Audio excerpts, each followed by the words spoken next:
It's time to talk about rules. Rules are used to assign values to fields, target fields in the target map and interface fields in the source map. There are other types of rules called various points, more on rule types later.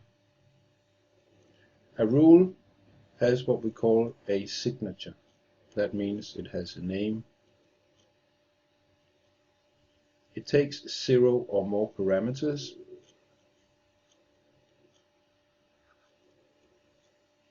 and it uses the value of its parameters to perform some kind of processing.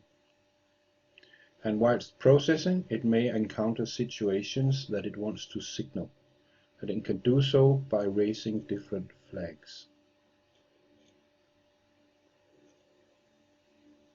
When it's done processing, it will return a value of a given type.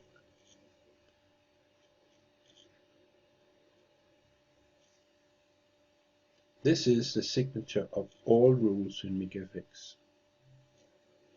We have two different types of rules. We have a manual rule, giving you possibility to do whatever you want. When it's a manual rule, you have to give it a name. You have to specify the parameters.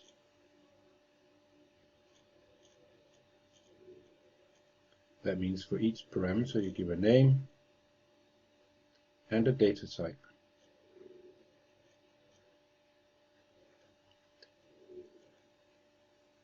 Then you specify the type of the value it will return.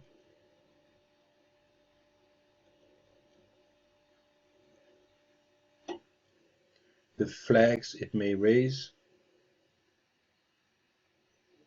And finally, you need to specify what you want the rule to do.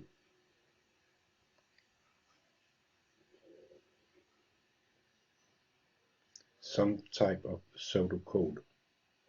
You don't have to implement the rule now. When you have done this, you have enough to start using the rule elsewhere in the mapping. The other type of rule is a lookup rule. Also here, you have to give it a name, but then you identify a value set. And once you've identified the value set, you point out the lookup columns you want to use to find a row in the value set. Once you've identified the lookup columns, they become the parameters of your rule. You also need to point out which column to return if you find a row. And this data type of this column becomes the return type of your rule.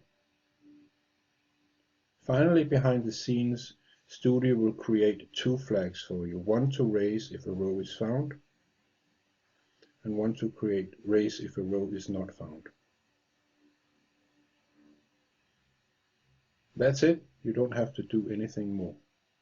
Down the line, the engine generator will generate the implementation of this rule for you. These are the rules in the MiGFX framework.